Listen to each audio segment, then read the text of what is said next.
Raadiyoo Sagalee Oromooti. Raadiyoon Sagalee Oromoo torbanitti guyyaa 3 wixata, roobii fi sanbata galgala keessaa sa'a 7 haga 7 walakkaatti dambalii gabaabaa meetirbaandii 16 yookaan kiiloohertzii 17,850 irratti qophiilee isiniif dabarsu amma jalqaba. Kun Raadiyoo Sagalee Oromooti.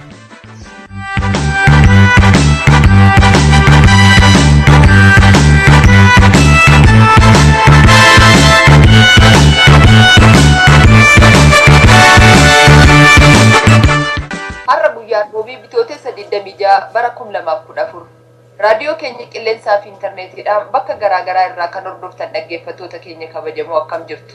Nagaan keenya bakka jirtanitti isin haa ga'u. Qophiilee keenya hordofuuf akka isinii tolutti sagantaa har'aaf qabnuun isin beeksisa. Qophii Tibbanaa keessatti Dassuu Duulaa walgahii waggaa walakkaa kan waldaa qorannoo Oromoo irratti sonaa'ee dabareessaa eegaa jira. Qophii mana jireenyaa har'aa keessatti Haliyyii Galatoo waa'ee amantii nu dhiyeessa. Hunda dura kan dhiyaatu oduudha. Ani kan keessummees Bilisee Sabaatii amma gara oduutti isin dabarsa. Akkam ooltan dhaggeeffattoota keenya amma oduu har'aaf qabnu isin dhageessisa.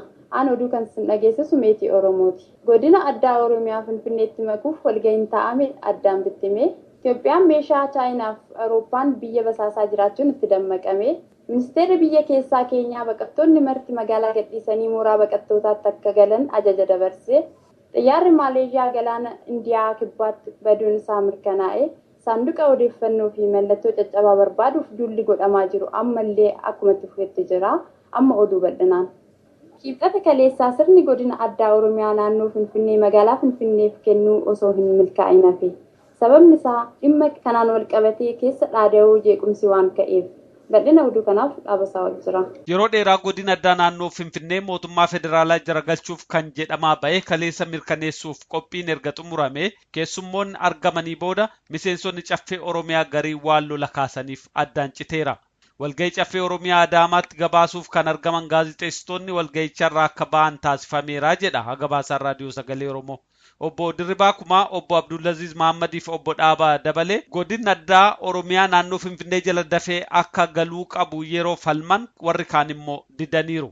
Walgahiin isaanis addaan citee guyyaan beekamneef darbeera. Godina addaa Oromiyaa federaalaaf kennuun kaleessaaf hin milkanoofne. Akka gabaasaan keenya ibsetti akka murtiin kun mirkanaa'uuf mootummaa federaalarraa dhiibbaa guddaatu jira. Ministeerri biyya keessaa keenyaa baqattoonni marti gara mooraatti akka galan ajaja dabarsuun Aljeeziraan gabaase. Akka odeeffannoo Aljeeziraa kanaatti ajajni kun haleellaa dilbata darbee mana sagadaa Muumbaasaa tokko keessatti gahee fi lubbuu namoota 6 galaafateen booda kan darbedha. Tarkaanfii kanaaf Al-Shabaab akka fudhate kan beeksise yoo ta'u, mootummaanis baqattoonni magaalaa keessa jiraatan marti akka gadhiisanii gara mooraa baqattootaa dhadhaabii fi kaakumaa seenan ajajeera. Kanneen ajaja kana hojiirra hin oolchine seera kan cabsanidha kan jedhe ibsi mootummaa kun baqattoonni hatattamaan gara kaampii akka seenan ajajeera. Kun immoo baqattoota hedduu sodaa fi shororkaa keessa galchee jira. Mooraaleen baqattootaa marti baqattoota 10,000 guutamanii wayita jiranitti qophii tokko malee namoota gara sanatti geessuun dhibee caaluuf saaxiluudha kanneen jedhanis ajaja mootummaa keenyaa kana mormaa jiru. Itoophiyaan sooftiweerii Chaayinaa fi Awurooppaa irraa bittuun bilbila mormitootaa buttee basaasaa jiraachuun ishii Human Rights Watch balaaleffate. Human Rights Watch ibsa baaseen akka beeksisetti gochaan Itoophiyaa kun mirga lammiilee kan daangessu farra bilisummaan jiraachuuf ittiin jedhee jira. Dubbi himaan Itoophiyaa Reedwaan Huseen immoo kun maqaballeessiidha jechuun himannaa Human Rights Watch kana mormeera. Haa ta'uutii akka Human Rights Watch jedhutti gochaan Itoophiyaa kun karaa hedduu qoratamee kan irra gahameef saaxilamedha. Achi buuteensaa kan dhabame xayyaarri Maaleeshiyaa gara galaana Indiyaa kibbaatti kufuun isaa mirkanaa'eera.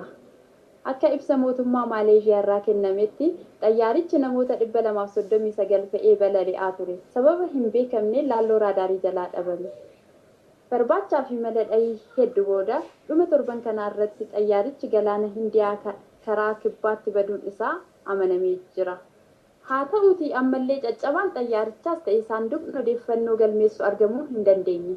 Torban darbe saatalaayitiin Awustiraaliyaa waan cabaa tokko galaana Indiyaa Awustiraaliyaa gara lixaatti arguun isaa gabaasee ture. San ordofuufis Awustiraaliyaan humnoota baraasitootaa fi barbaaddota galaanaaf qilleensaa bobbaastee jirti. Garuu haalli qilleensaa rakkisaa waan ta'eef ammallee waan cabaa saatalaayitiin argee sana bira gahuu hin danda'amne. Ammoo akka haalli qilleensaa wayyaa'een barbaaduun akka itti fufu ministeerri muummee Awustiraaliyaa Toonii Abuut dubbataniiru. Oduun sa'aa kanaaf qabnu kanumaa qophii hafe faana tura.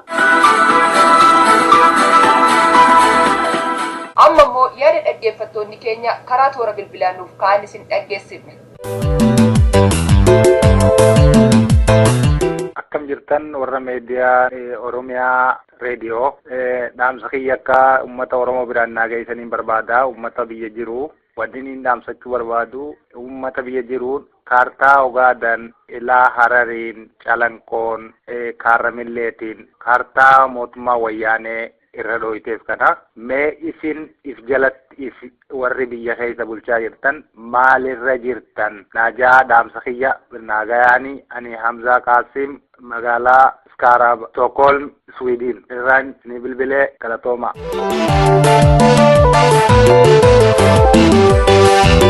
Dhaggeeffataan keenya yaadannuuf keessaniif hedduu galatooma.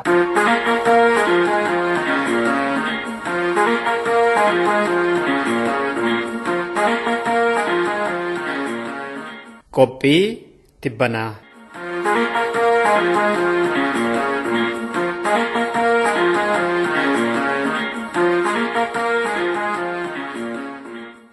Aristootil akka jedhetti jalqaba irratti yeroo baratan namatti ulfaatus firiinsaa garuu mi'aawaadha. Wiil Duraant immoo barumsi meeshaa qaroominaa ittiin daddabarsanidha jedhe. Haga rakkinni jirutti seenaa dhala namaa keessatti waa barachuun hin oolu. Rakkoo sana keessaa bahuudhaaf falasaa kalaquun hin dhaabbatu jedhe Weels immoo. Neelsan Maandeellaa immoo addunyaa kana kan jijjiiruu danda'u meeshaa guddaan barumsadha jedhani. Namni mana barnootaa ijaaru nama mana hidhaa cufudha jedhe Victor Hugo immoo. Barumsi furtuu balbala bilisummaatii jedhe George Washington kabara. Barumsi jireenyaaf kan itti qopheessan otoo hin taane innumti mataansaayyuu jireenyadha jedhe John Dewey immoo.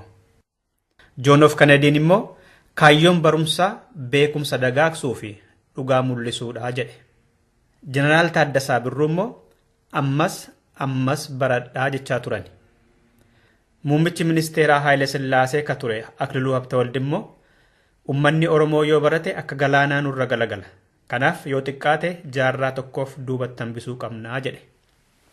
Dhaggeeffattoota qophii tibbanaa waan har'a qabannee dhiyaanne barnootaan walitti hidhata kan qabu ta'uu hubachuun keessaniin oolu jennee yaanna. Jechoota hayyoota hanga ammaatti isinitti himnerraa kan ka'e. Eeyyee dhuguma qophiin keenya har'a waa'ee isaati. Waa'ee waldaa qorannoo Oromoo irratti xiyyeeffate. Sababiin isaas waldichi korasaa walakkaa waggaa kana bitootessa 29 fi 30 bara kana keessa USA Ameerikaa magaalaa Chikaagootti taa'uudhaaf jedha. Waldaan qorannoo Oromoo biyya Ameerikaa kaabaatti ilmaan Oromoo barataniin ganna 27 dura hundeeffame. Akililuu Habtewald Oromoon akkam barannee jechaa ture. Jeneraal Taaddasaa Birruu immoo baradhaa jechaa turani. Hayyoonni Oromoo maaliif waldaa qorannoo Oromoo kana hundeessuun isaan barbaachise laata ree? Kaayyoo dhaabbatanii fi itti milkaa'aniiru immoo laata? Oromoonni barnoota olaanoo qaban qabsoo bilisummaa saba isaaniif warri halkanii fi guyyaa itti dadhaban ni jiru. Akka lakkoofsa nama baratee qabuutti garuu Oromoon harki caalaansaa dahatee taa'aa jira jedhama. Kun maaliif laata? Kora kanarratti maaltu ta'uudhaaf deema kan jedhu kaafne waliin dubbachuudhaaf deemna jechuudha. Pirezidantii waldichaa akka ta'an kan bara kana Dr. Ibrahim Oromoo waliin. Dr. Ibrahim baga nagaan raadiyoo sagalee Oromoof keessummaa taatanii anaa dhufu.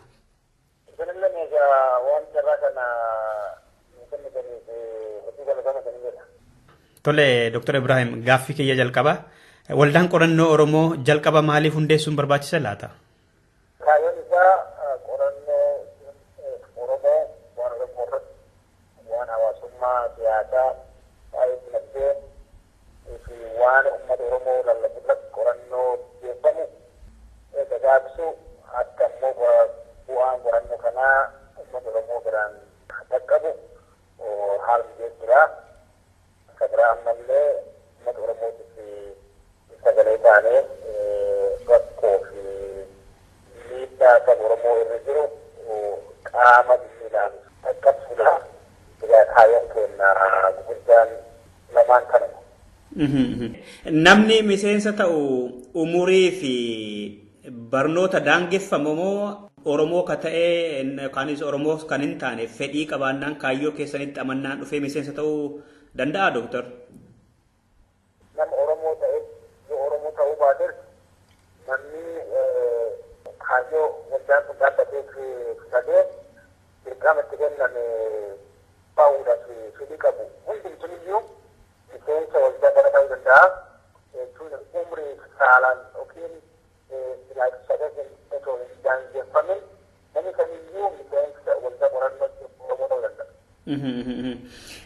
Amma gara duraa irratti kaayyoon waldaa qorannoo Oromoo itti hundeeffamee fi lamadha jettanii gurguddoo lama eertanii turtan. Tokko dhimma Oromoof Oromummaa irratti xiyyeeffate qorannoo gaggeessuudha jettanii lammataan immoo uummata Oromoof sagalee taanaadha. Kana lamaan keessaa tarii kan itti milkooftaniittu yookaan immoo harka guddaasaa harka caalusaa dalagneerra ka jettan jira Dooktor waggaa 27 kana keessatti akka oosaatti jechuu keenya. Karaa qorannoo Oromootiin waan Oromoo laalchisee dhimma Oromoo laalchisee qorannoon gaggeeffamanii maxxanfaman. Waldaan kun barullee joornaalii mataa isaa qabaa kan waggaatti yeroo lama maxxanfamu. Joornaaliin kun ammoo joornaalii beekamaadha. Waa'ee qorannoo Oromoo irratti joornaalii maqaa gaarii qabu. Egaa kun injifannoo guddaadha. Bara baraan waan Oromoo laalchisee seenaa uummata Oromoo jiruuf jireenya saba kanaa waan siyaasaa fi hawaasummaa bifa qorannootiin saba Oromootiif warra qabsootan qabsootiin kan Oromoo kanallee dhiyeessuun akka bu'aatti waan laalamuu qabu. Egaa kun ammoo seenaa Oromoo dagaagsuudhaaf uummata guddaa seenaa qabu kana seenaa guddaa seenaa boonsa qabu warri ala jiran akka beekan akka inni tamsa'u oduu irratti gahee guddaa taphatee jira. Gahee jechuun olaanaa hamma. Egaa karaa lammaffaatiin karaa uummata Oromootiif sagalee ta'uu waan jedhu waldaan keenyallee akkuma waldaalee kan Oromoo biroo uummata Oromootiif sagalee ta'uun dirqama yoo ta'e nutis gahee kana tun taphachuun keenya dirqama ta'a. Irra caala ammoo kaayyoon waldaa kana guddaan hojii qorannoo Oromoo kana dagaagsuudha. Bu'aa hagas caaluuf ammoo hedduu hojjechuun akka nurraa eegamu waan guddootu jira yaadan.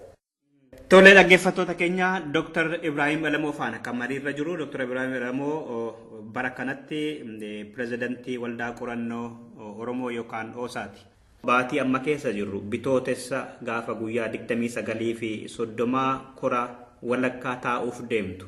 Korri keessa walakkaa kun mata dureen isaa inni irratti mari'atu maa inni? Mata dureen kora waldaa qorannoo Oromoo bitootessa kan waan Oromoo uummata Oromoo biraan karaa sirrii ta'een gahuu danda'u jedha. Akkasumas waan miidiyaa waan jaarma hawaasaa waan akka fayyaa irratti waan xiyyeeffatu. Kanaaf mata duree kan jedhan guyyaa lamaa konferensiin ni gaggeeffama. Kanaaf hedduun waraqaa qorannoo dhiyeeffachuudhaaf qophiidha. Sagantaa amma baase keessatti namoota hedduutu biyya Kanaadaa as biyya Ameerikaa keessa warra ammoo dhiyoo kana ijallee dhufan qorannoon adda addaa ni dhiyaata. Namoota hedduutu jira. Fakkeenyaaf yoo fudhanne Dr. Wishel Trouser kan jedhamtu hospitaala Minnesota keessa jiru Hennepin County Medical Center kan jedhamu irraati. Adde Obsee Luboo Dr. Beenen Dhugaasa Kanaadaa irraa obbo Iidan Waagoo Dr. Taklaaf Shukuru Kaallaa akkasumas obbo Kaduroo Elamoolleen akkasuma eega'anis waan achirratti illee baddu ni qaba. Kabira obbo Tesfaayee Kumsaa obbo Gaarumaa Waaqessa Dr.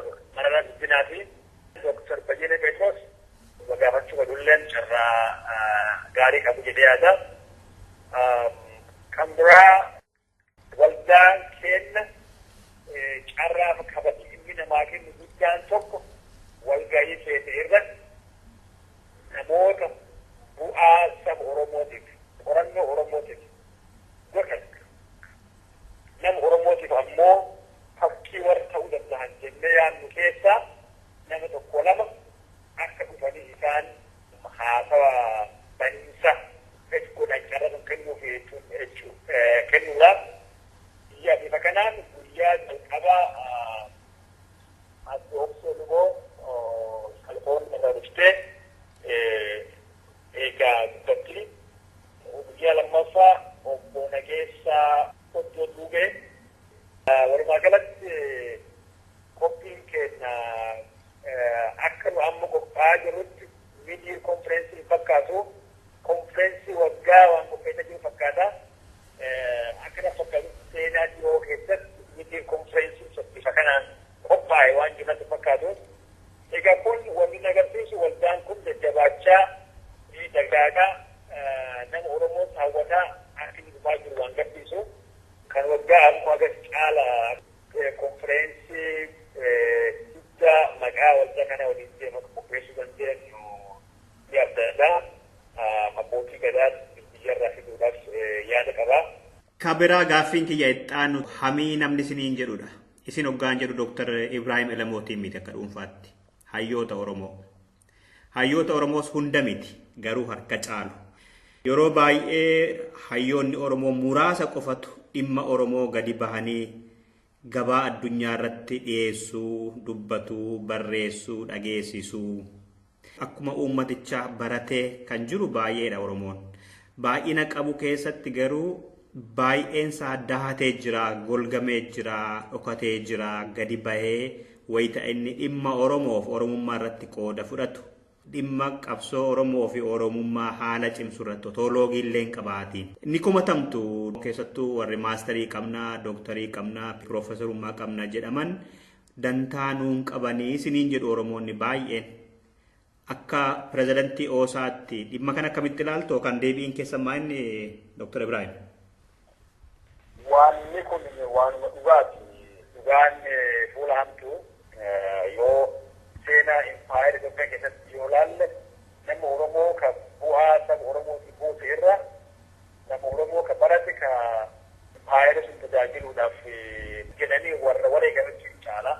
Egaa har'allee namooti garii wanti Oromoo kun waanuma mirga kanayyuu fakkeenyaaf gaafachuu illee hin qabnu haguma nuu kenname fudhanneetuma buluu qabnaa waan jedhu warri waan akkasii kana fedha illee nuti jiru.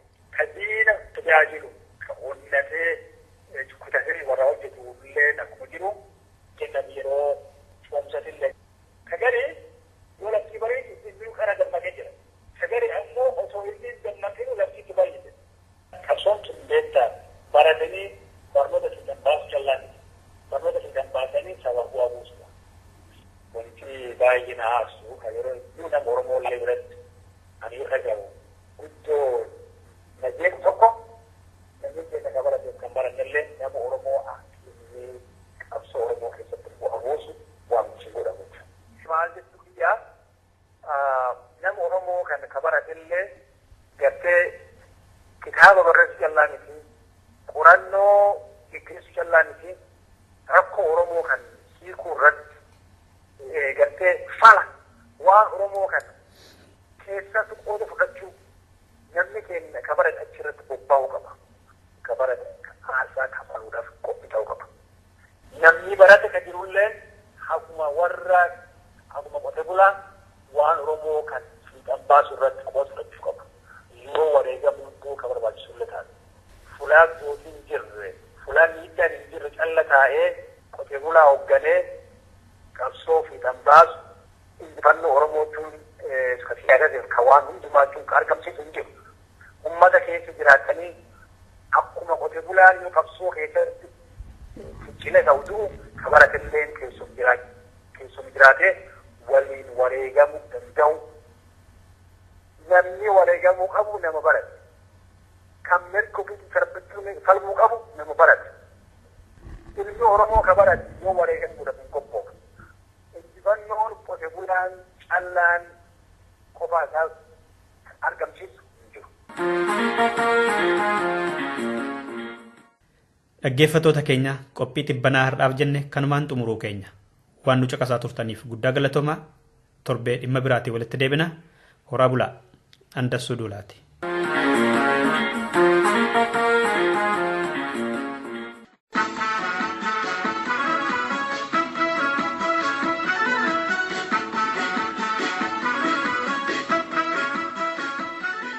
Akkam jirtu dhaggeeffattoota keenya. Kun sagantaa mala jireenyaati. Ani qopheessaan keessan Aliyyi Galatooti. Itti dhiyaadha. Amantii.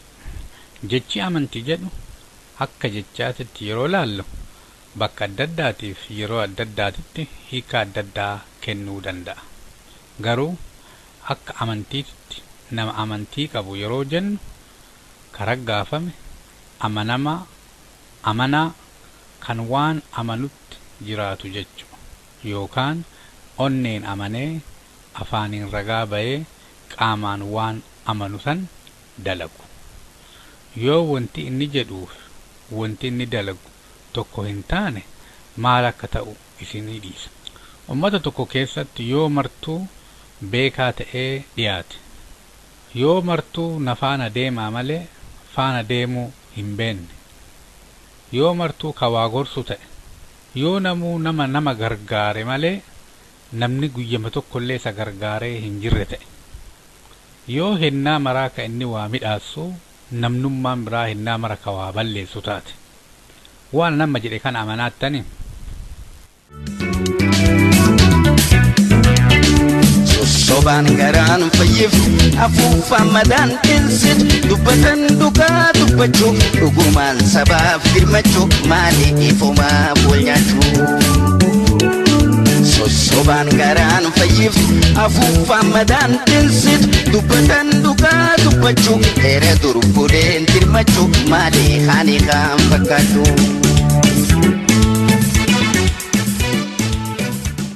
Nama amaneef ragaan barbaachisu. Nama amanee hin jirreef ammoo ragaan illee amansiisuu jedha. Amantiin waan mara si dandeessisa. Jaalalli waan mara si laaffisa. Wanti hin beenne nama hin beektu jedha Oromoon yeroo mammaaku. Maazar Tireesaan akki jettu uuma diqqatti amanamaa ta'e achi keessa jira jabeenni kee. Maataaf Gaandiin akki jedhu amantii beekumsaan guddisan. Amantii beekumsa malee yoo faana deeman harkaa nama du'a. Amantii malee jiraachuun akka nama hurrii keessa konkolaataa oofuuti. Muhammad Ali akki jedhu amantii dhabutu namoota waan barbaadan akka hin arganne dhoogga. Loo namni jedhu akki jedhu haga waan amante dalagdutti amanuu keetuu attami beektaa jedha. Yoo namni biraa akkasi amanu feete duraan atin isaan amanuu kee amansiisi. Wanti rakkoo ta'u waan tokko akka inni jirutti oduu hin taane akka ofii jirrutti laaluu kenna. Waan ni hennaa maraa achuma jira nutu biraa deema malee.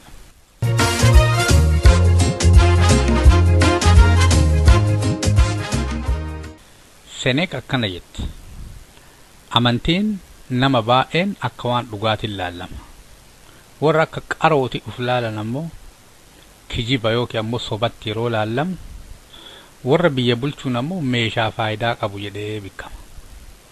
Shakkuu irra amanutu irra laafaa jedha Maartiin. Namni amaneeru tokko shakkii irraa hafuu danda'uu qaba. Yookaan ammoo wanti inni amaneeru suni shakkii irraa hafuu danda'uu qaba jechuudha. Dr. Robert akka jedhutti yoo amantii awwaan kana argadhu yookaan ammoo awwaan kana hin ta'u jedhu dhiifte waan barbaaddu argachuu hin dandeettaa jedha. Gaandiin akka jedhu warri amantiiniif siyaasaan walitti dhaan qaban yookiin ammoo homaa waliin tuqan jedhanii bikkani amantiin maal akka ta'ee hin beekanii jedha. Namni baay'een amantii ofii nama himuu barbaada malee amantii nama biraa dhaga'uu hin barbaadu. Namni gariin amantii ofiiyyuu ittiin bulleef nama hedduu wal lolaa oola.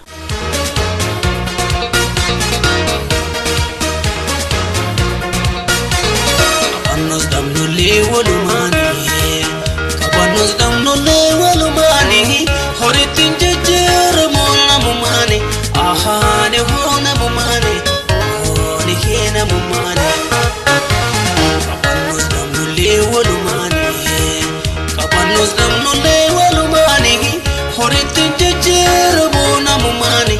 Ahani hina mumani, ni hina mumani. Namni waa amanu sodaatalle waa amanu hedatalle. Warri waaqa amanan waaqa hedatan waaqa sodaatan. Warri mootummatti amanan mootummaa sana hedatan mootummaa san sodaatan. Warri duniyaa amanan ka sodaatanillee ka hedatanillee duniyaa masan jechuudha horii masan. Warri beekumsa amanan wanti isaan itti amanan wanti isaan sodaatanillee beekumsuma san. Kanaaf akkaawuntiin waan maraatu mataa kenna jechuudha. Waan nuti amannu tokkotu qaama kenna kana tissa isatu deemaan. Ufargaasan keessaa waa laalla jechuudha. Wanti nuti amanne tokko homa takka humna nurraan qabu. Fakkeenya addunyaa irratti ta'e kanneen yoo ilaaltan namni gariin qabsoo biyya adda addaa keessa godhame irratti bilisummaa yookiin du'aa jedha. Nama kana uumaanuu sodaachisuu hin dandeettu jechuudha. Wanti ati guddaan nama godhuu dandeettu ajjeesu. Yoo du'a san inni kan sodaanne taate homaa gootee hin dandeettu. Hin ajjeeftaa homaa waa inni sodaataa roomiti jechuudha. Wanti ati sodaattu waan namni si godhu duun taane waa ati ofirra keetteettu. Wanti ati sodaataattu martuu wama sirra jiru jechuudha. Yoo sirra hin jiraanne homaan sodaattu. Mootummaallee yooma ofirra keettee jiraatte sodaatta jechuudha. Waaqallee yooma ofirra keette sodaatta. Mootummaan sun jabaa ta'e laafaa ta'e si'umatu ofirra kaa'a jechuudha. Yoo ofirra keette sodaattallee hedattallee. Yoo ofirra hin keenne hin sodaattullee hin hedattullee.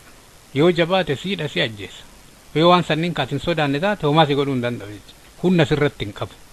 Hunniti ka ati nama kennite jechuudha. Humna nama kennite san jala bultaati. Saahibbaan kan kee waliinillee ebalu jabaa ebalu na taraa jedheetu mataa kan kee keessa akka amanu si'i. Yoo waan san kati amanne taate eenyullee humna sirratti hin qabu. Meewuma aman maraa mee irra deebinee haa laallu. Wanti nu amannee mataa keessaa qabnu martuu waan nu ofii keennaa mataa keenna keessa keenneeti sodaannuuf abdannu jechuudha. Yoo mataa keenna keessaa baafne hin sodaannullee hin abdannullee.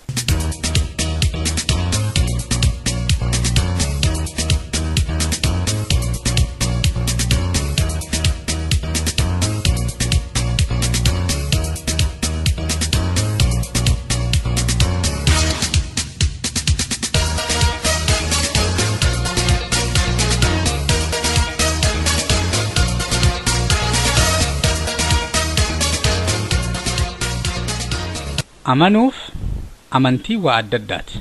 Amanuu waan mataa keetii jechuudha. Waan dhuunfaa ati qabdu. Waa atin wanti kun dhibbaa dhibbatti akkanaa jetteeti mataa kan kee keessaa qabdu jechuudha. Amantiin ammoo waa ati keessa jirtu. Waan nama biraa waliin ati qabdu jechuudha. Waan ofii amantu kana kan kee waan ta'eef yeroo baay'ee isuma eedda isuma daladda isumaan jiraatta. Amantii ammoo yeroo hajaan si jabaattu amantii keeti irkatta. Yeroo hajaan sirraa laafu amantii kan kee lash goota jechuudha. Akkuma namni baqa keessatti ganamaa galgala waaqa kadhata. Yoo biyya faranjii dhufe ammoo akka dur kadhatu san irraa gad diqqeessa jechuudha. Maaliif amantii isaa ta hajaa jechuudha. Waan meeshaa hajaan inni itti ba'u jechuudha. Yeroo dubbii itti jabaattu in kadhata. Yeroo dubbii irraa laaftu ammoo in diqqeessaa jechuudha. Wanti inni amanu sun ammoo haga wanti biraa dhufee jijjiiruuf akkasumatti ta'a. Yoo an garbichallee jedhee amanee jiraate akka garbichaati uf laala. Yoo an bilisallee jedhee uf laalu taate akkasuma uf laala. Yoo an bareedallee jedhu yoo an fokkatallee ka jedhu taate yoo an nama gaarillee jedhee yoo an nama badallee ka jedhu taate waa amaneeru san namarraallee eega ufiillee dalagaa jechuudha. Dhumarratti murteessuun dura hubachuuf yaalu, loluun dura nagaa buusuuf yaalu, karakkate masifachoo irra gargaaru, jibbuuf ariifachoo irraa of qusachoo, kabajanii kabajamuu, gadoo qabachoo irra dubbatanii fixachoo.